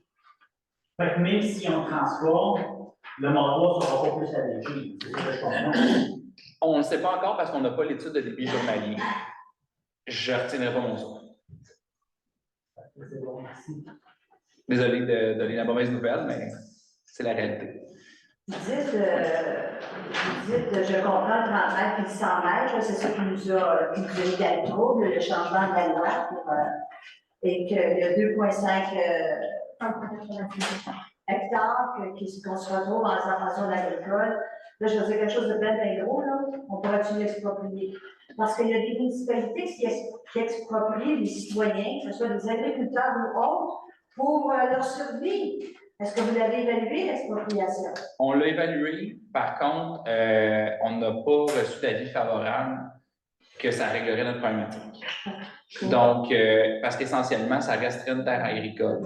Le problème de la CPTAQ, c'est pas qu'on empêche cet agriculteur-là, c'est qu'on a un impact sur l'agriculture en général. On va sauver le monde. Un pesticide à la fois. Les désorients, c'est pas grave. Les désorients d'un champ, c'est pas grave. Ouais, des tonnes de ciment. Mais c'est de l'eau, ça marche. Mais, on ne peut vraiment pas responsable. Avez-vous eu différents avis de vos cas? Sur ce sujet-là, particulièrement, je voulais Mais si je peux peut-être ajouter, en fait, la problématique dans ça, c'est que même si on exproprie, on demeure en zone agricole, donc on doit retourner en autorisation. Alors, il y aurait plus le facteur d'impact sur une terre cultivée, mais on serait toujours en zone agricole. Ce qu'on a eu comme avis, c'est que ça risque d'être peu favorable en conception de la CPTAQ. Ils vont venir nous dire que vous essayez juste de contourner notre réglementation. Ils risquent de refuser à nouveau la demande. C'est pour ça qu'on visait la zone blanche, parce qu'on s'est dit on n'aurait plus la CPTAQ dans les parcs. On souhaite de tout cœur qu'il y ait suffisamment d'eau. C'est sûr qu'il y a des problématiques, il y a des milieux humides, il y a des forêts à déboiser pour s'y rendre. Pas la Côte-Nord au complet, là, mais quand même un peu de bois à raser. On souhaite que ça soit un bon lieu parce qu'au moins, on n'aurait pas toutes ces demandes-là à faire. On aurait un cercle d'environnement à faire. Puis on pourrait être beaucoup plus expéditif, effectivement, puis on serait chez nous. Oui. Ça répond à votre question? Ben, celle-là, je ne sais pas s'il y en avait d'autres avant. À la droite, oui. Moi, j'avais sur la question des puits parce que je viens de me faire creuser un puits chez nous, que je connais un petit peu la patente. Ils m'ont exigé de faire sceller mon puits parce que j'étais à 75 pieds de ma fosse, puis l'autre exige 100 pieds. Pourquoi vos puits, vous n'êtes pas capable de les sceller pour que l'eau soit potable? Dans le fond, au niveau des puits municipaux, quand on est une municipalité de plus de 500, ça dessert une population de plus de 500 habitants. Le puits, il serait scellé de toute façon. C'est juste que le gouvernement du Québec est venu imposer une aire de protection. Donc, l'aire de protection à la surface, elle est de 3 mètres, mais l'aire de protection pour l'application des pesticides, elle est de 100 mètres. C'est beaucoup plus strict quand on vit au monde municipal, parce que oui, même si on a du meilleur équipement, essentiellement, on aurait une usine de traitement à la fine pointe de la technologie qui pourrait les éliminer. Le gouvernement considère que nos études, nos 1001 études qu'on a fait pour répondre à leurs demandes puis arriver préparés, que ça ne compte pas vraiment dans la balance. Ce qui est important, c'est de protéger l'agriculture puis les pesticides. C'est un peu choquant. Je suis avec vous là-dessus. Je suis avec Mme Paiement pour... c'est sûr et certain, moi, je vais me présenter pour émettre cette opinion-là lors il y a une modification, en fait, une proposition de modification de la loi sur la protection du territoire agricole. Je suis d'avis que les municipalités devraient avoir le droit de faire des ouvrages de ce type-là dans des terres qui leur appartiennent. C'est sûr qu'on a l'obligation d'être respectueux de notre environnement, on est respectueux de l'agriculture, mais on ne devrait pas être à la merci non plus de qui que ce soit pour l'approvisionnement en eau. Ça va avoir lieu bientôt. Hein? C'est au courant d'ici la fin de l'année. Oui. Derrière, un peu de variété. C'est où la zone blanche? C'est derrière l'église. Okay. Comme derrière, il y a un petit sentier, là. Ouais, fait qu'en arrière de ça. OK. C'est le seul endroit? Qui appartient à la municipalité puis qui serait propice, oui. Mais ça peut être une place vulnérable que tu peux demander de faire exploiter. Ça pourrait l'être. On voulait commencer par nos terrains parce qu'en fait, en réalité, j'essaie d'éviter le plus possible. On essaie tous d'éviter l'expropriation. Ce n'est pas un outil très élégant. Mais s'il faut, il faut. On souhaiterait juste que ça se fasse chez nous. Puis on ne pourrait pas non plus.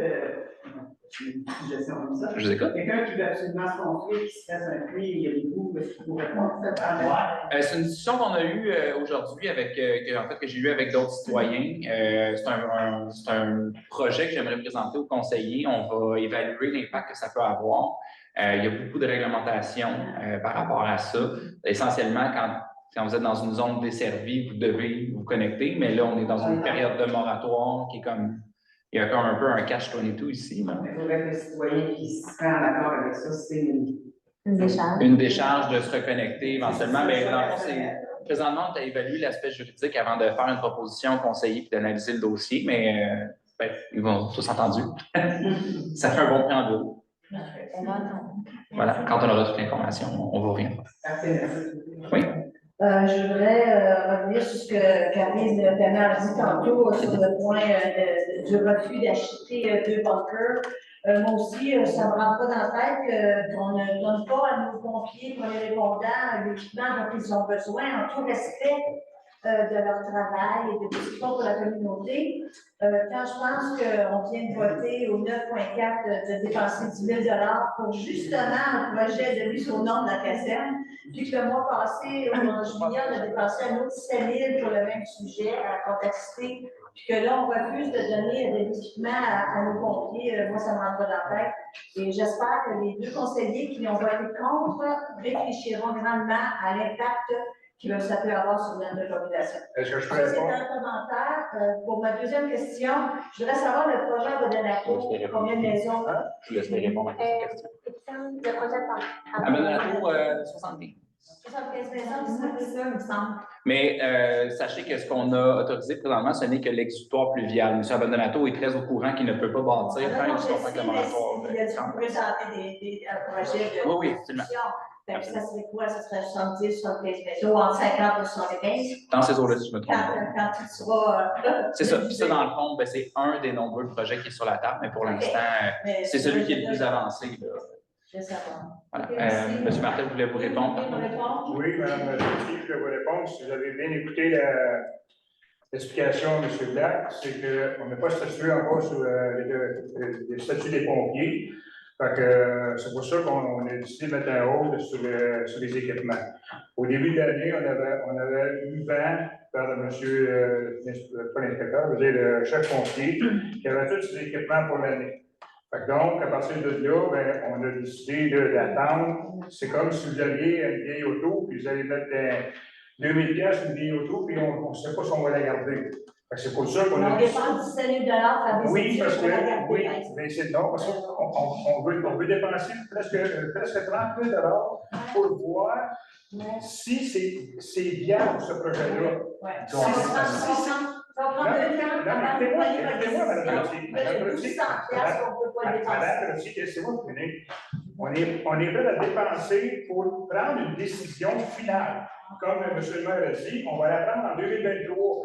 Si je regarde les conseils d'avant, il n'y en a pas un qui s'est pris les. Non, on n'est pas par là. On n'est pas par là. Fait que là, en 2023, on veut la prendre, la décision finale.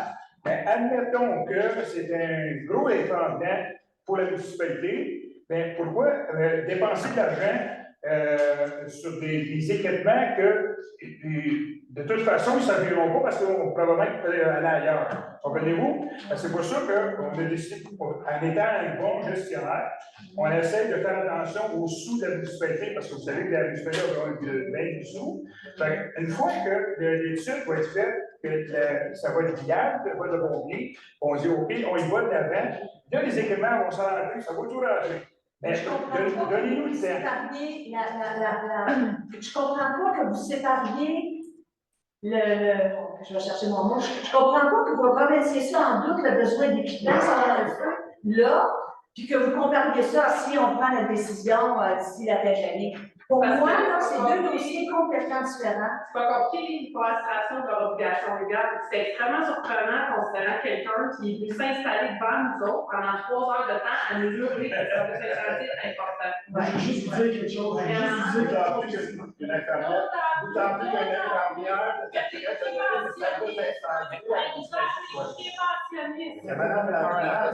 Madame Thémère, je pense que je parlerai dans un miroir. Moi, je veux juste vous poser une question à M. Moore. Je veux juste vous parler. Je vous parle pour le budget, justement, pour l'achat de bunkers. Vous avez dit, vous avez refusé 2 600 $ pour l'achat de 2 bunkers budgétés, comme 10 000 non budgétés pour aller faire la vie de service. Vous êtes en train de me dire que vous n'êtes pas capable de budgéter. C'est budget, c'est déjà prévu l'année où vous avez pas acheté 2 bunkers, 2 600 $. Déjà prévu le budget. Oui. Vous ne voulez pas, vous refusez ce point-là, mais vous acceptez de dépenser 10 000 pour aller voir le futur de la caserne qui n'était pas prévu au budget 2023. Voulez-vous la conserver, votre caserne? On essaie de travailler pour trouver une solution pour garder le service d'essentiel. On a eu des chiffres qui nous ont été soumis au conseil qui ne viennent pas de professionnels. Donc, avant de statuer qu'on désire de garder dans ce sens-là, on demande de dépenser justement ces milliers de dollars-là pour Mme Trottier, je ne parle pas. Des milliers de dollars pour savoir combien ça va coûter réel ou approximatif ce projet-là. On s'attend à des coûts. et qui fait des dépassements de coûts. La chose qu'on ne peut pas se faire reprocher, c'est qu'on accepte que ce que vous avez présenté là, qu'on arrive avec un dépassement de coûts de 300 000 à 400 000. Je ne pense pas qu'aucun citoyen ici va être content de notre gestion à nous d'avoir autorisé ça. Moi, l'option que je te parle, c'est que finalement, vous dépensez 100 000 pour vos études. Finalement, si ça coûte 5 millions à bâtir la caserne, que vous allez faire, vous allez avoir dépensé 100 000 pour ça, pour dire que vous fermez le service. C'est prévu au budget de 2600 $. Oui, mais. C'est prévu au budget. Oui, mais. Moi, je vais juste vous expliquer qu'on ne comprend pas. C'est que c'est prévu au budget, puis d'amener le service, ça n'a rien à voir. D'enlever les coûts, vous fermez le service, vous allez vendre les bunkers, vous allez recevoir de l'argent. Une étude, vous ne recevrez jamais une crise de service. Vous allez payer votre 10 000 $, vous n'allez jamais avoir. M. Primo, au début de l'année, au début de l'année, le chef pompier, M. Alexandre, non, mais on se répète, on continue. C'est qu'au début de l'année, M. Alexandre a dit qu'il y avait tous ces équipements. C'est correct, on a de l'argent budgété, mais pourquoi il a dépensé sur les équipements pour faire l'année? Pourquoi? Parce qu'ils vont tomber les 10 ans d'ancienneté pour un bunker. Oui, mais un habit de combat est bon. M. Alexandre avait dit qu'il y avait tout ce qu'il fallait. Oui, pour la prochaine année. Là, on est en 2023, ça veut dire qu'en janvier 2024, on va venir vous proposer l'achat des 2 bunkers, vous allez l'accepter? Juste si on est statué pour garder le service d'incendie, ça va me faire plaisir même si vous en achetez 4 bunkers, parce qu'on a gardé le service d'incendie, on va investir dedans, on s'en va vers ça. On sait vers quoi qu'on s'en va. Vous savez vers quoi vous en allez, mais c'est ça qui était budgété. Non, regarde, on va se parler là. Il a fallu qu'on vienne parler ce soir avec tous les pompiers sur place, parce que la dernière fois qu'ils nous avaient dit que l'avenir de la caserne va être dans 6 semaines. Tu te souviens là? Oui. 6 semaines, on n'était pas à l'intérieur. Oui, tout à fait. 6 semaines. Tout à fait. On n'a pas pris la décision. Je tout à fait. faire votre étude de 10 000 $. Mais ça n'empêche pas. C'est pas une étude de 10 000 $. On s'en va avec un architecte pour savoir, avec les plans d'aménagement, avec la nouvelle mécanique de bâtiment, de ventilation, tout ce qui est nécessaire pour que votre caserne soit conforme aux normes qui s'en viennent, pas qui sont là, ou qui s'en viennent. D'où on a demandé de communiquer avec M. Gagnon de l'APSAM. M. Gagnon, il est venu ici, il nous a proposé des solutions. On va voir dans ce sens-là. Je ne sais pas pourquoi on se fait chicaner, parce qu'on va voir combien ça coûte. Je vais juste vous dire que le train roule encore. Mais oui, mais... Même si vous avez votre étude, le train roule. Moi, je vous ramener à l'année passée, là, vous avez fermé le service et vous donnez une municipalité voisine.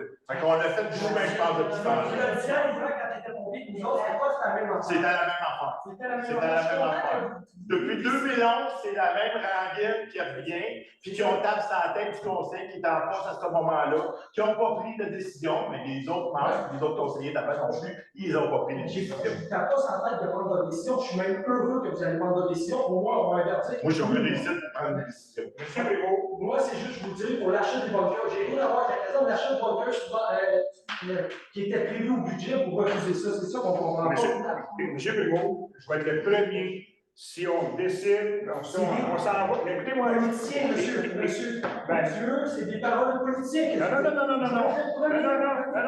Si le monde me connaît, vous savez que ce n'est pas des paroles en l'air. Monsieur Prévost, je vous dis une chose.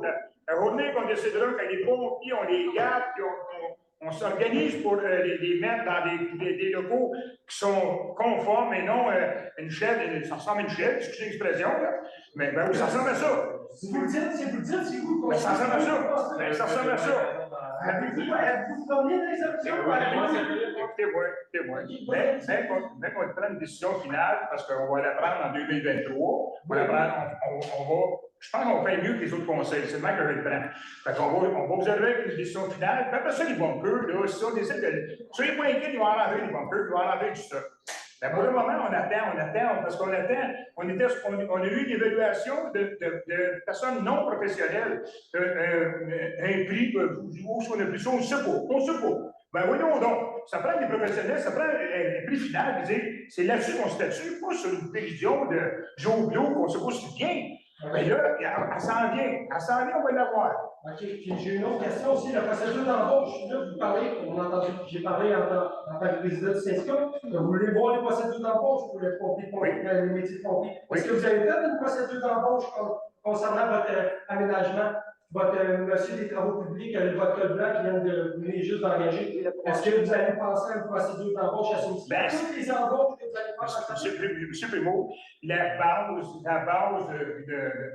pas d'une entreprise, parce que c'est pas une entreprise d'une ville, mais la base d'un employeur, c'est s'assurer d'engager des personnes qui sont conformes, qui sont, comment je peux dire ça, honnêtes, ils sont capables de faire le travail, puis ils sont en santé, puis ils ont tout ce qu'il faut. Une fois que ça c'est fait, on peut rouvrir la porte, on peut tous y rentrer un par derrière l'autre. Mais il faut s'assurer que les personnes qu'on va rentrer, parce que M. Primo, exemple, que j'engage une personne que je ne me suis pas informé sur rien. OK? Je ne me suis pas informé sur le. Mettons, Vous avez passé d'entrevue, ben oui, M. Primo, écoutez-moi. Les entrevues, l'année passée, là, puis une fois que l'enquête a été passée, là, il y en a qui n'ont pas passé par tout. Fait que ce que je fais comprendre, M. Primo, c'est que, mettons, vous êtes au combat, vous êtes au combat, on a engagé une personne qui n'est pas capable de faire le job, puis qu'il n'est pas capable de vous sauver. Vous êtes mal pris, vous êtes dans le feu, vous êtes au combat, puis la personne qu'on a engagée, elle n'est pas bonne parce qu'elle ne sait pas, parce qu'elle n'a pas de poumon. Qu'est-ce que vous allez dire? Qu'est-ce que vous allez dire? Justement, le côté que vous allez former, techniquement, ce n'est pas à votre ressort, à vous autres, d'avoir les. Oui, vous savoir, c'est les études, c'est absolument.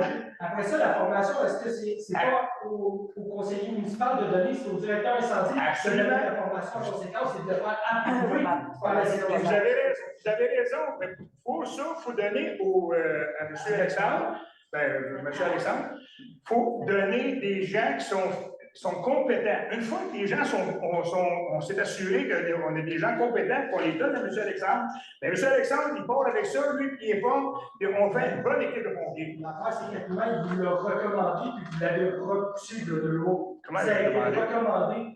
Il vous a recommandé l'embauche. Oui, mais l'employeur se doit, tu sais, M. Alexandre, c'est pas parce que je n'ai pas confiance en vous, mais l'employeur se doit, lui, parce que s'il arrive quelque chose, c'est pas à M. Alexandre que, mettons un exemple, M. Primo, il vous arrive quelque chose, c'est pas vous, c'est pas à M. Alexandre que vous allez se gérer. Ça va être lui, en tout cas, vous allez dire, ouais, la ville en ville. En tout cas, regardez. Il a déjà été directeur à Saint-Michel, à moins que la maire ou se présente sur le lieu de l'intervention, c'est le directeur incendie. Il n'y a aucune mauvaise volonté là-dedans, M. Primo, je vous le dis. Il n'y a aucune mauvaise volonté. Je vais juste expliquer, parce que présentement, on est fini, et tout le monde est là présent ce soir. C'est pour ça que je pense. C'est pour ça que je veux expliquer, pour que chacun en ait le point de vue. Absolument. Les citoyens ont chacun le point de vue. Puis j'apprécie votre travail, j'ai vu quand il y a eu les inondations, je l'ai vu travailler. Puis je suis le premier à le reconnaître, mais ça prend ça vous prend du backup, vous le dites vous-même, vous êtes essoufflé, vous êtes fatigué, puis en tout cas, fait que ça vous prend du backup, mais ça vous prend du backup de confiance, ça vous prend du backup qui va être capable de vous backer. Pas n'importe qui. Mais là, j'ai juste une question. Là, vous venez de penser à l'embauche ce soir d'un nouveau pompier. Oui. Si on n'a pas de bunker à la présente, qu'est-ce qu'on fait? Je suis là, vous allez acheter le bunker, mais ben, monsieur Alexandre, pour la réponse, ça veut dire que vous n'avez rien de faire. Non, il y a des équipements de faire et des équipements de faire. Monsieur Primo, vous n'avez aucun équipement de faire. Madame Levac, c'est faux. Et c'est vous qui la présente au début. Ouais, c'est ça que je pensais aussi. En fait, j'ai d'autres questions sur ça, mais je vais arrêter. Politique pour, mettons, la présentation du conseil envers les membres aussi. Ça veut dire comment parler aux gens, ou une mesure d'éthique, non? Politique de respect? Oui. Une éthique de respect, oui. C'est quoi que vous dites, la respecter? C'est quoi que c'est bien, je ne sais pas, il doit y avoir une animosité entre certains dans la salle. J'espère. Monsieur Larin, j'espère que je ne suis pas visé, parce que j'ai tout à fait par-dessus. Non, moi, je ne suis pas M. Larin, je peux juste dire que j'ai. Peut-être qu'elle aurait peut-être mieux compris, parce que là, présentement. Oui, peut-être. Vous avez peut-être raison. Allez-y, madame. Mais à la municipalité, il y a un comité qui se penche sur les propositions d'embauche. Oui, mais comme j'ai les ressources humaines. Vous avez un comité qui se penche sur n'importe quel poste à la municipalité, que ce soit la comptabilité, pompier. Il y a un comité. Oui. Suite à la recommandation de M. Ducharme, dans ce cas-là, vu que c'était un pompier, vous le recommandez. Oui. Ce qui m'étonne, c'est comment ça se fait que les conseillers qui ne font pas partie du comité de travail et d'évaluation peuvent arriver et s'opposer. Ben, je fais Je- partie à du l'instant, laisse-moi comité. OK. Tout comité que vous formez en tant que conseiller, il y en a 3 pour ça, il y en a 4 pour ça, il y en a 2 pour ça, qui font leurs recommandations. Les conseillers peuvent poser des questions, amener des sujets de discussion, mais ça m'étonne qu'ils puissent s'opposer. Parce que quand un comité qui est formé de conseillers municipaux qui se penche sur un dossier, que l'administration s'est penchée, qu'il y a une recommandation, on devrait la suivre. Quelle est mon opinion? C'est bon, madame. C'est juste le comité que vous parlez de ressources humaines, Ouais, c'est pas penché sur les pompiers. Nous, on s'est penché sur les gens à l'interne. Avec les pompiers, il n'y a pas eu de recommandation du comité de ressources humaines.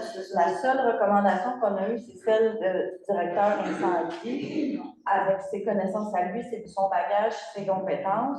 Les gens veulent mettre en place une politique d'embauche, puis je trouve que c'est correct.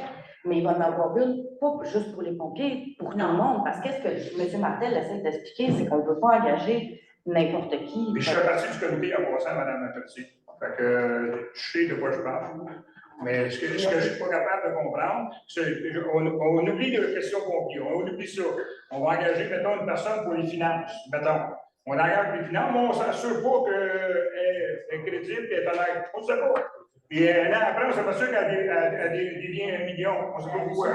Franchement, Madame. c'est à votre comité à se pencher, à mettre des critères. Mais ça fait pas si. C'est ça depuis un an, madame.